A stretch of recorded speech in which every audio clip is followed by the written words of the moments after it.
Fala galera, tudo bom com vocês? Espero que sim, eu estou bem. Estamos aqui para mais uma videoaula, que no caso será aula de Geografia e direcionada para os alunos do sexto ano, tá certo? E assim como nas aulas anteriores, sugiro que vocês peguem um caderno, peguem um livro, porque nós vamos precisar, show? Então bora lá começar a aula, mas antes disso, roda a vinheta. Anote o número. Então, galera, capítulo 3, espaço representado, cartografia 1. Nas aulas anteriores a gente procurou, no primeiro momento, estudar a evolução da cartografia, não foi? Depois a gente procurou entender também algumas tecnologias na confecção dos mapas. Hoje e também na próxima aula, o nosso objetivo vai ser entender as projeções cartográficas de fato, tá certo? Então, o que é que a gente tem? A gente vai procurar entender as projeções cartográficas, a gente vai dividir em duas, tá? A gente vai classificar enquanto a deformação e a gente vai classificar também enquanto ao tipo. Hoje a gente vai estudar a classificação quanto à deformação, tá certo? Na próxima aula a gente estuda a classificação quanto ao tipo. Show? Então bora lá começar. Então, galera, essa aula vai ser um momento em que a gente vai, de certa forma, resumir, vai sintetizar o conteúdo que a gente estudou na aula anterior, tá certo? Na aula anterior a gente viu o quê? Como que as informações cartográficas são coletadas, não é? Por meio dos satélites artificiais, por meio da fotogrametria, não foi? Então essas foram as informações que a gente obteve na aula passada, foi a discussão que a gente fez, tá certo? Porém, uma pergunta que a gente precisa se fazer, um questionamento a ser feito é: essas informações cartográficas, elas são projetadas, elas são jogadas em um determinado local de forma indiscriminada? Eu pego alguma informação, vou fazer um mapa, só jogo aquela foto lá e pronto, deixo lá? Não, né, gente? Uma das informações que a gente precisa ter é saber que essas informações, elas são projetadas de forma lógica, tá certo? Então, vou dar um exemplo aqui para vocês. Uma das formas mais fiéis, né, de representação cartográfica é o globo terrestre.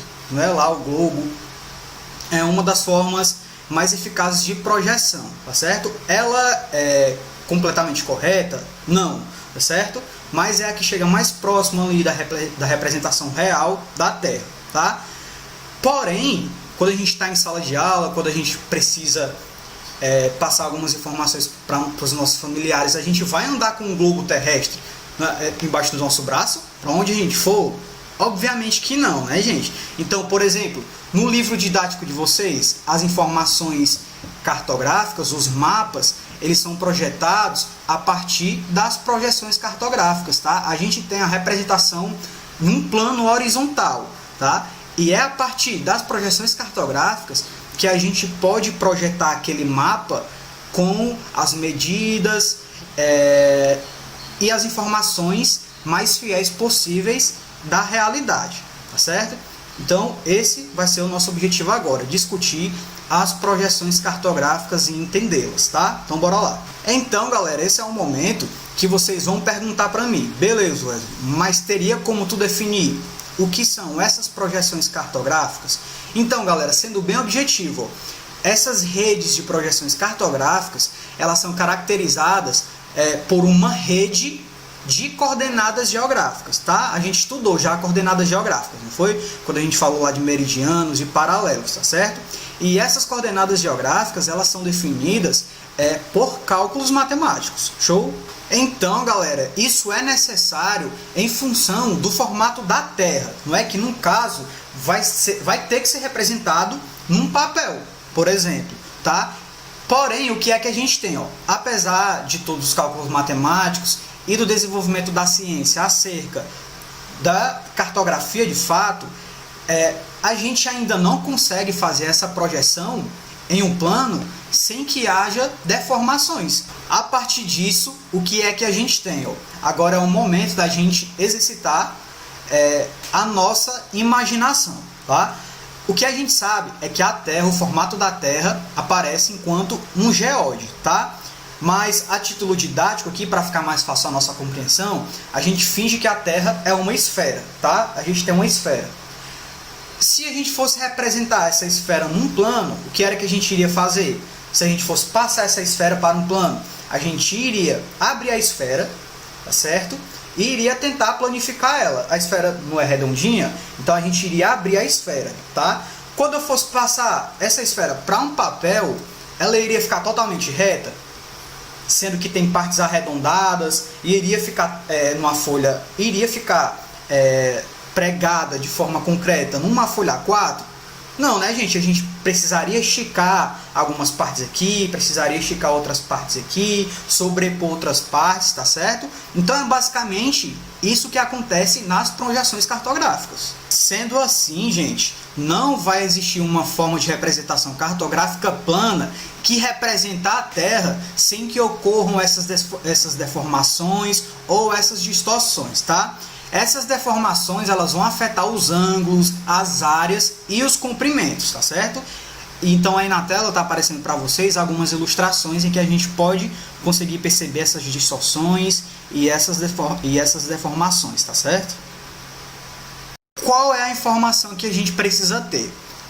Quanto maior for a área mapeada, maiores vão ser essas distorções, tá certo? Então o mapa mundi, ele vai ser a nossa representação que vai ter as maiores distorções. Então, galera, o que é que a gente tem? As projeções, elas podem ser caracterizadas a partir da deformação, tá certo? Então a gente vai ter, três principais. A gente vai ter a deformação conforme, a gente vai ter a deformação equivalente e a deformação equidistante, tá certo? Então essas são as três principais que a gente vai procurar entender agora a partir de algumas representações que vão aparecer na tela de vocês, certo? Então, qual é a primeira que a gente tem aí? A gente tem a projeção conforme. Então prestem atenção, a projeção conforme, gente, ela vai conservar todos os ângulos de qualquer ponto representado, tá? As áreas dos continentes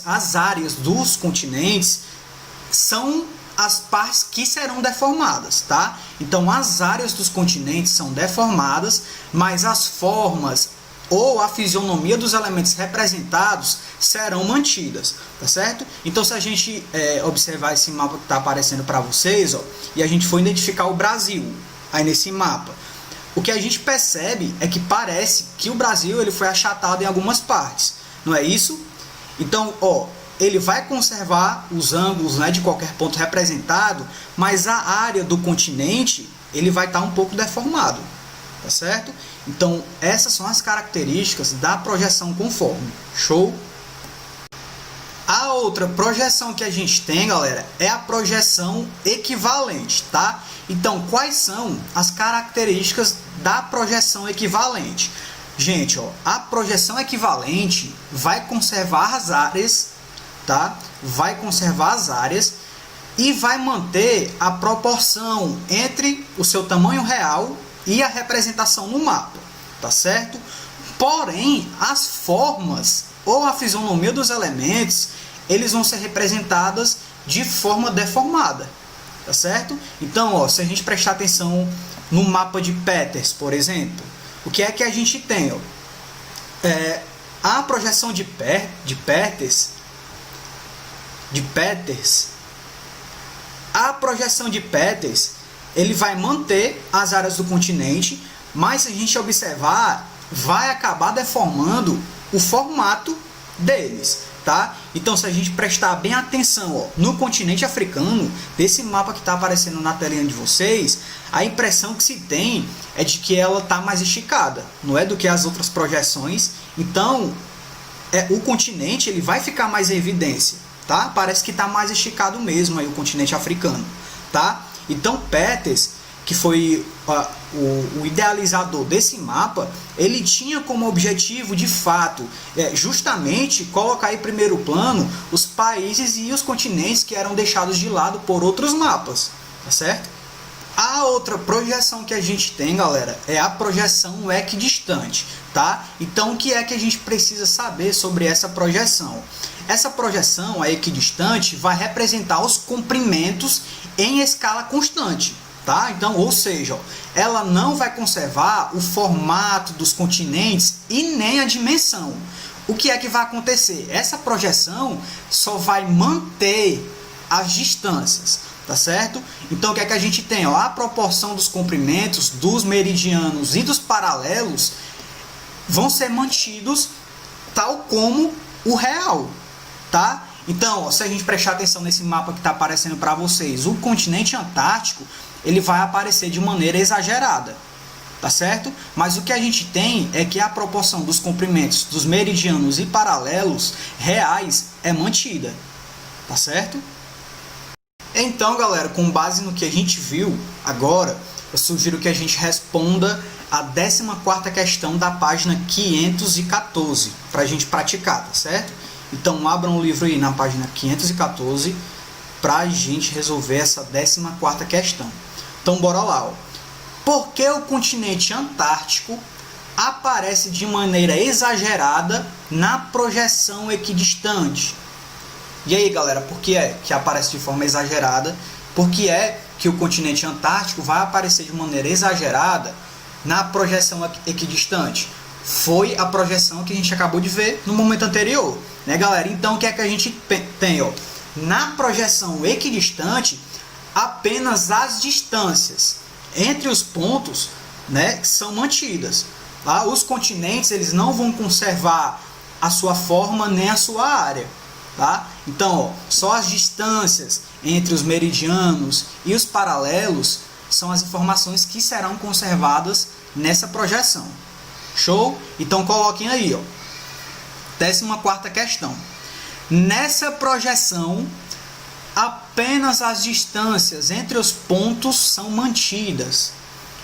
Os continentes não conservam a sua forma nem a área. Show? Então é isso, galera. A gente encerra a nossa aula por aqui. Eu espero que vocês tenham entendido. E caso não tenham entendido, vocês já sabem, né? Vocês podem entrar em contato comigo pelas redes sociais, podem falar no WhatsApp da escola, que a escola repassa a dúvida para mim e eu procuro tirar a dúvida de vocês, tá certo?